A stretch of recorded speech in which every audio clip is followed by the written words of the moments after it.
Alrighty, so let's check out this week and what has happened this week. And let's go first to my forex. You can see here, let's scroll up.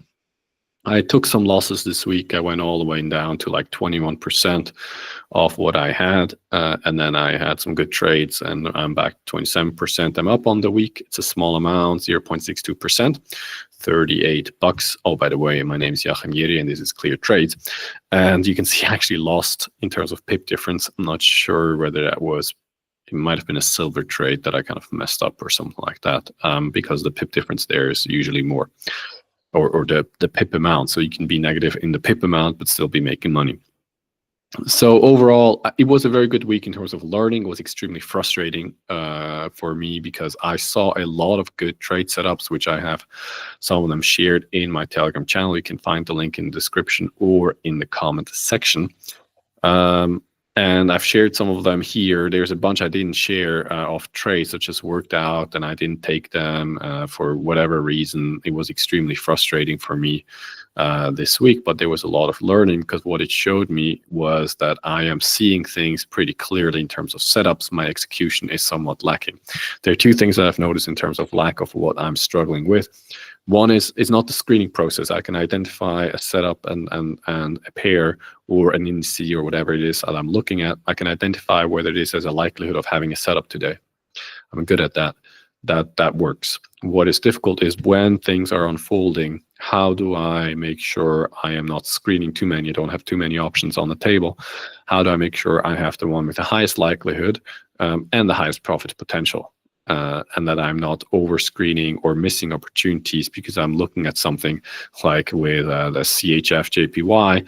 I was looking at that, and meanwhile something else took off that actually would have made money, and while I lost money on CHF JPY. This is a trade that you can see I wanted to do. I was looking for a short in here, and it just wasn't going. It moved overnight, would have gone all the way to my take profit. I left and I had like $60 in loss or something like that, which is unfortunate. And which also brought me then to the question of how exactly am I going to determine when to call it quits? Because you are looking at a timing window within which you want the trade to occur. At least I want to be in the trade during the timing window. Ideally, I'm at break even with my stop loss. When I leave that timing window, I can let it run for the rest of the day. I'm fine with that. But how often are you giving it a try? Because I believe if I would have had a rule in place of saying you give it 2 times a shot or 3 times a shot to go in and scale in, and if it doesn't work out, just walk away. Maybe I'm not seeing something clearly in the market. There's always going to be another opportunity that is going to come my way, which really I've seen this week. There were so many beautiful and amazing opportunities that I missed out on, but I identified them beforehand, a lot of them, which is really good news because it gives me more confidence on the system and myself in the execution of the system. So this thing just didn't work out and I lost a bunch of money on it. But I did have a really good trade on the WTI. That's oil, crude oil, West Texas. I'll run you real quick through it in terms of the setup and what I was looking for and why I've taken it. With this approach, I'm looking for a kind of a template way of things setting up. So you can see here, I put in this is a pump up. There's 3 days long triggered in the market, according to Stacy Burks, meaning once something hits the previous day's high, breakout traders are triggered into the market. That's the whole idea. So you have 1, 2, and 3 here closing in breakout. Then you have a failed breakout above here, meaning went one more time up, it failed. And you have a peak formation. This here thing is a peak formation that formed, which then for me starts to become interesting because we have the pump up here. It's maybe easier to see a nice pump up. You have a consolidation. You start to have a breaking structure here where you are breaking out of you have higher high, higher low, higher high, higher low, higher high. And then the higher low is broken down. So there's a first breaking structure. You have a resumption trying to resume up, making a lower high. And then again, which is not really a breaking structure anymore, but a break-off structure. When you are wondering where I learned this from, it's Pips to Profits. You can check him out, Cameron and Stacy Burke as well, though Cameron is much better in explaining it. And so usually I will be like, oh, I missed the move, because I do like to get heavier at the top. But I just looked at the equity hour, which is at 3:30 my time when it opens, and I decided I'm going to give this a shot anyways. Cameron only trades the equity hours. And for me, I was like, well, this thing still looks promising, as in that there's further downside. In terms of take profit, it is 50% of the move up. I'll show you that afterwards. Let me just do replay and then go down, because what you do once you have break in structure and you think this is going to go down, you switch over to the 1 minute chart. And once you're in the 1 minute chart, then you are looking at how this whole thing behaves. So you have a market that's starting to trend downwards. On the 15 minute, you have a clear break in terms of consolidation that we were in here. We're getting closer to that equity hour open, which is at 3:30. I opened at 3:20. I went in at 3:25, which is just a little bit 5 minutes before the equity opens. I'm okay with taking that risk. I don't think it's an issue. Some people might not do that. So what I'm looking for on the entry, I'm looking for a pullback here with 3 fairly strong bull bars, 1, 2, 3. It's topping out, finding resistance at the EMA. It's pulling back, pushing back up, failing again, and then rolling over downwards. This is a micro amp structure right here, which is one of the ways something can set up. Another one is like a triple top, which I like to trade a lot. Really nice. Though I'm not sure about the 1 minute, but on the 5 minute, I love the triple top. So you can see here's the micro amp structure, and as it comes down, I entered into this position. And then it really kind of beautifully went down.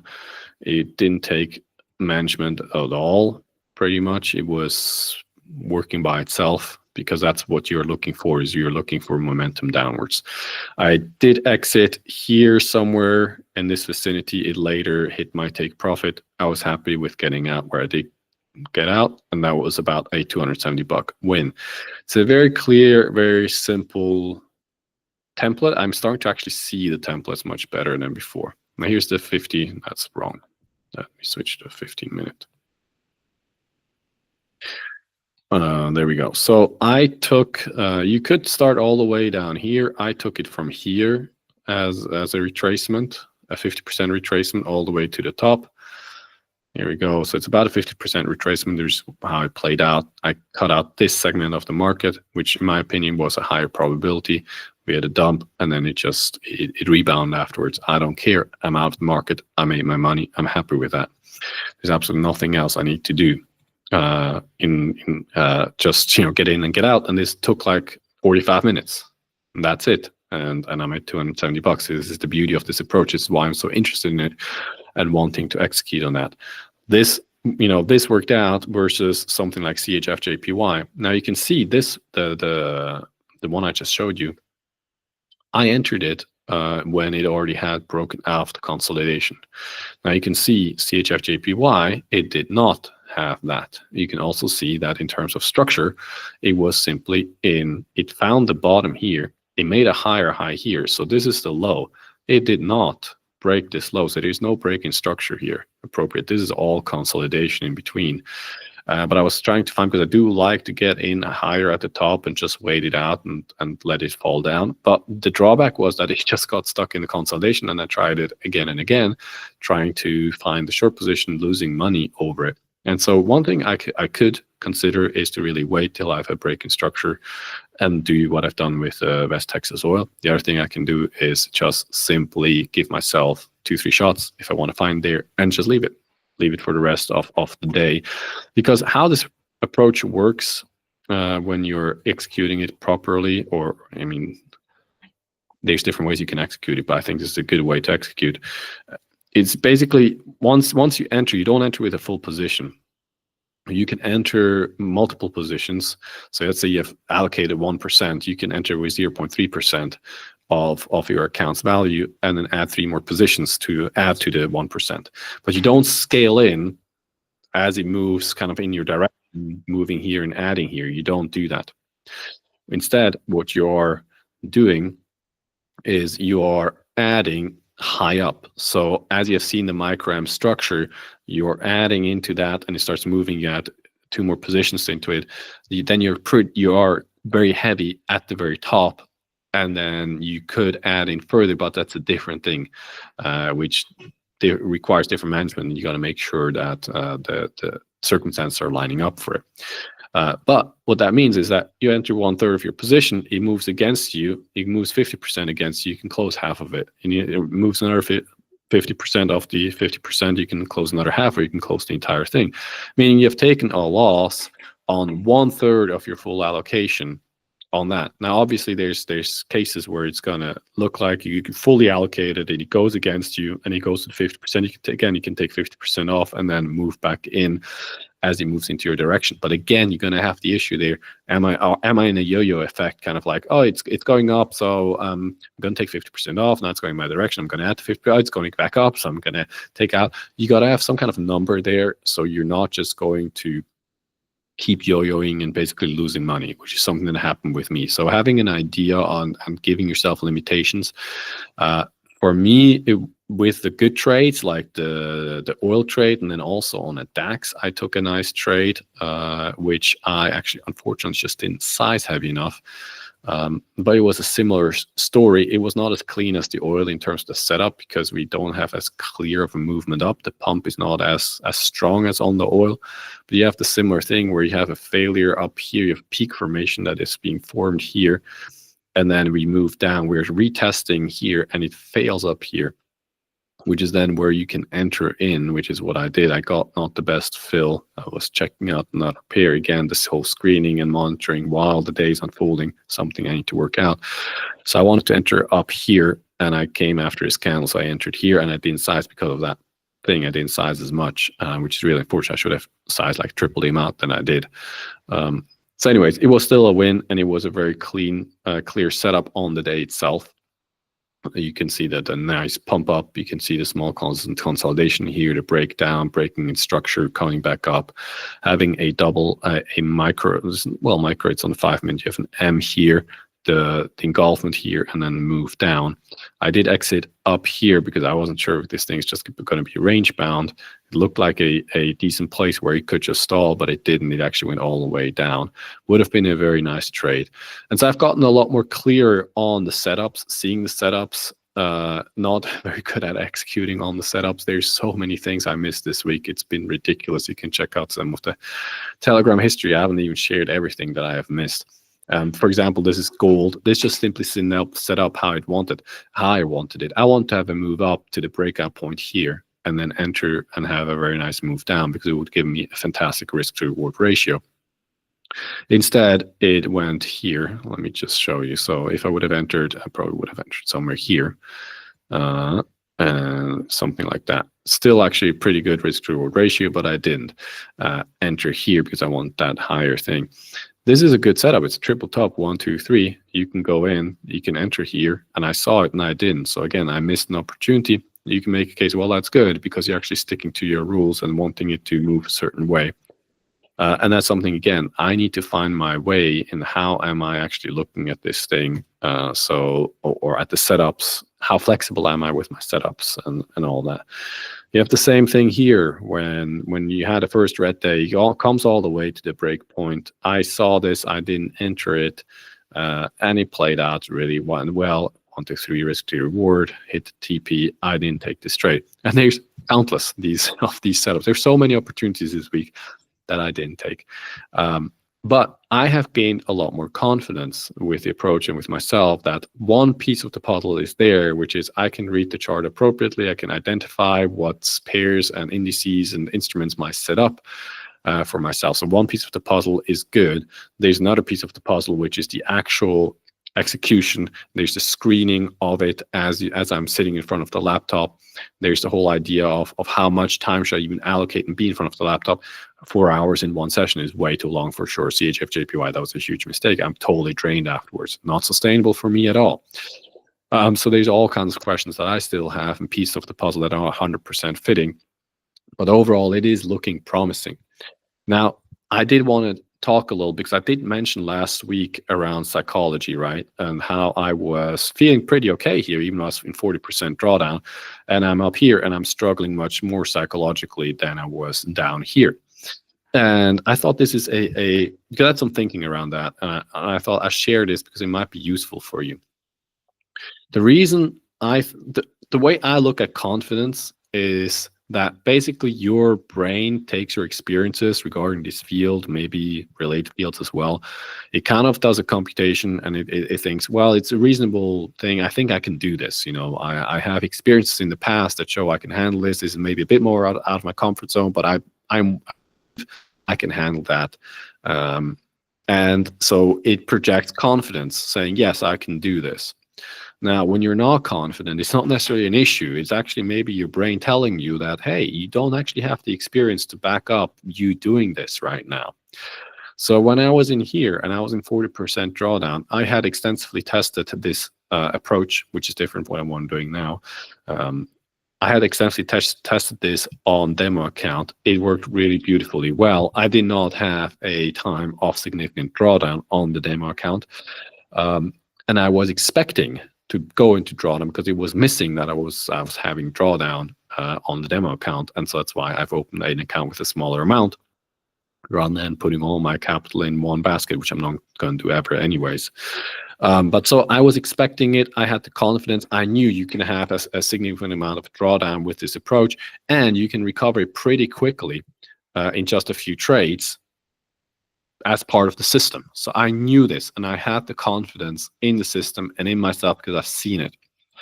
Up here, I did not have that confidence because I am looking, there's different pieces. I'm looking at someone like Stacy Burke who has zero proof out there of profitability. So I have absolutely no clue whether a guy is real or not. Is his system working or not? Am I trying to do something that is actually impossible to do and following someone who is not worth following? No idea. So that is one piece. Then the other piece is I did not have the evidence that I can do this. I can identify the setups and I can execute on the setups. Last week, I didn't have it as much. Now this week, I'm starting to see more and more things are clicking. I'm getting it much, much more. So there is hope and I'm starting to gain confidence. But this is a justified confidence. Now you could say, and you probably are right, I should have gone back to demo and tested this approach on a demo account rather than doing it on a live account, even if I'm sizing small.